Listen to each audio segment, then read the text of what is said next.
This isn't a pep talk. It's a mental shift you were never taught. This isn't motivation, this is a reset. What you're about to learn won't just help you cope. It rewires how you function under pressure. You won't keep hoping for peace.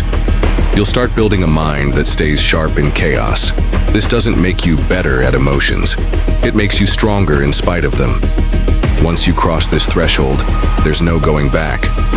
You won't be normal. You'll be stable in storms that used to break you. 3 parts.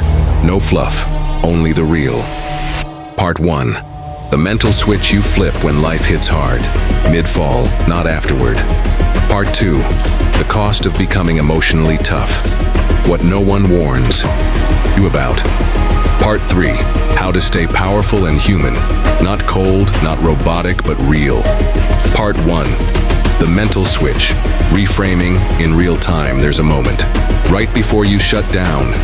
Right before you spiral. That moment is where this works. It's called cognitive reframing under fire.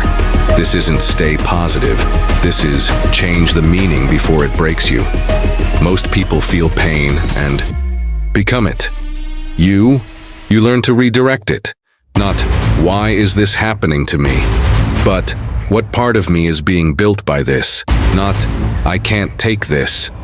But let's see who I become because of this. Your brain doesn't react to life. It reacts to the story you tell about it. Change the story. Change the outcome. You don't deny the pain. You give it purpose. Drills to make this real drill. 1. Mental rehearsal for real pain. You're not reacting to life. You're training for it. Visualize failure, rejection, betrayal. Whatever breaks you most. Then imagine your strongest self walking straight through it.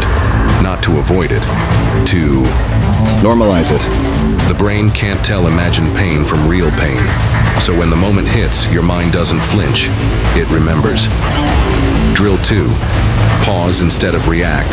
3x daily. When triggered, pause. Say nothing. Do nothing. Not because you're suppressing. Because you're studying. You're teaching your brain.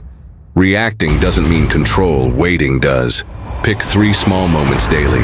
Someone cuts you off, disrespects you, disappoints you. You pause, feel, watch, then respond later with clarity, not chaos. You're rewiring your reaction system.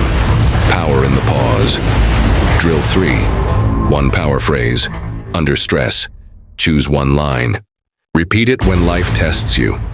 Example. I feel it, but I choose not to feed it. This sharpens me. I'm not reacting. I'm rewriting. Over time, the phrase becomes a trigger, not for panic, but for control. Drill 4. The 24-hour rule. Want to quit. Snap, send the angry text, wait, always wait, 24 hours minimum. Strong emotions lie, time clears the fog. You don't act out, you document. Then decide from calm, not chaos. Drill 5. Emotional fasting. 7 days. Pick 1 emotion that runs your life. Guilt, anger, need for approval, insecurity. Then fast from it. 7 days. Feel it rise, but don't act on it. Don't justify it. Don't feed it. You'll learn. That emotion isn't you. It's a habit, an addiction. Starve it, or it owns you. Part 2. The hidden cost of strength warning. 1. Strength makes you forget. When you survive too much, you start forgetting what it felt like to struggle. You lose empathy. You see people hurting and wonder, why can't they just get up? But you forget. You used to crawl. If you forget too long, you become what once broke you. Warning 2. Control can kill connection. When you never show weakness, people stop showing you truth. You become intimidating, not inspiring. Respected, but distant. No one checks you. No one tells you what you need, only what you want. And that's how strength turns into blindness. Warning 3. Invincible becomes invisible. You get so good at not needing anyone, you forget how to let anyone in. Your walls get strong, but also tall. And one day you realize, nothing hurts you. But nothing reaches you either. Part 3. Power without losing your soul phase. 1. Listen to emotion without obeying. It don't shut emotion down completely. Feel it, just don't follow it. Emotion is data, not direction. You are the translator. Now, you extract the message, not the madness. Phase 2. Be hard outside, gentle somewhere. You need one space where you aren't on. A journal. A person. A quiet moment. Gentleness isn't weakness. It's a checkpoint. Proof that you're still human. Under the armor. Phase 3. Don't become what you escaped. You learned discipline to survive pain. Don't turn it into a weapon. Don't become so strong that you hurt people who haven't healed yet. Ask yourself, am I speaking to connect or to control? You can win the moment and still lose your soul. Phase 4.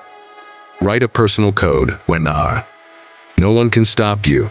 You stop yourself. Write your rules, your compass chapter examples.